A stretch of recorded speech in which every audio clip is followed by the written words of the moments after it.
Post billing project নিয়ে আলোচনা করব। আমি এটা মাইক্রোসফট অ্যাক্সেস দিয়ে তৈরি করেছি এবং এই সফটওয়্যারটির যে বৈশিষ্ট্য সেগুলো নিয়ে আমি আলোচনা করব। তো চলুন ভিডিও শুরু করি। আমি ডেস্কটপে দেখতে পাচ্ছি যে বিলিং যেই অ্যাক্সেস দ্বারা তৈরি একটি প্রজেক্ট, এইটা আমি প্রথমে ইনেবল করে নিচ্ছি। প্রজেক্টটি ইনেবল করার পরে আমাদের একটি ইউজার নেম এবং পাসওয়ার্ড দিয়ে এটাকে লগ ইন করতে হবে। আমি লগ ইন করছি। এটা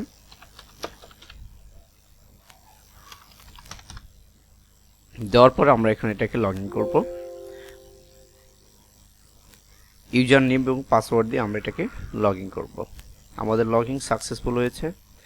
এরপর আমরা দেখতে পাচ্ছি একটা ইন্টারফেসে আমরা বিল্ড এন্ট্রি নামে একটি বাটন দেখতে পাচ্ছি, এটাকে আমরা প্রেস করব। করার পর আমরা দেখতে পাচ্ছি একটা ইন্টারফেস।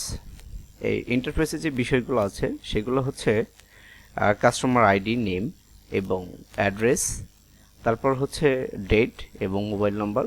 এরপর নিচে যে বিষয়গুলো আছে সেগুলো হচ্ছে যে serial number, item, quantity, rate এবং অ্যামাউন্ট। এখন আমরা এখানে একটি ডাটা ইনপুট করে দেখি। আমরা নেমের জায়গায় দিয়ে দিচ্ছি এমডি রাজীব। ডেট এখান থেকে আমরা সিলেক্ট করে দেব। এরপর হচ্ছে অ্যাড্রেস, আমি দিয়ে দিচ্ছি ধরনের সাভার, ঢাকা। এরপর হচ্ছে মোবাইল নাম্বার, আমরা একটি মোবাইল নাম্বার এখানে দিয়ে দিলাম।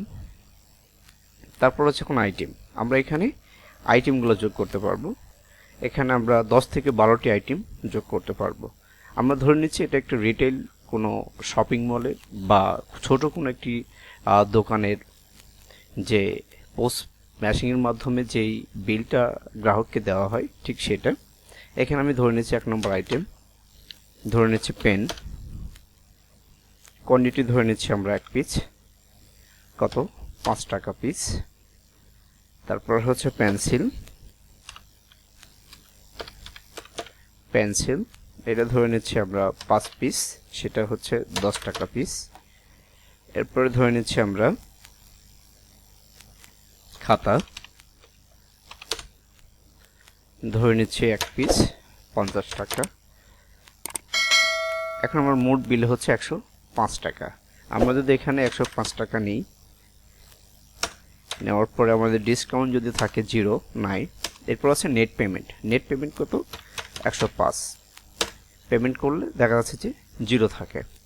এখন যদি আমরা এটাকে পেন প্রিভিউ করি তাহলে আমরা একটা পোস্ট বিল দেখতে পাবো।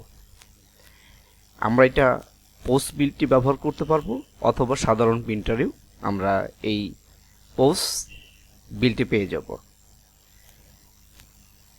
এবং এখানে আমরা লেজারের মাধ্যমে আমাদের বিক্রি যে আছে সেগুলো আমরা দেখতে পাবো, সেল রিপোর্টগুলো আমরা এখান থেকে পাবো।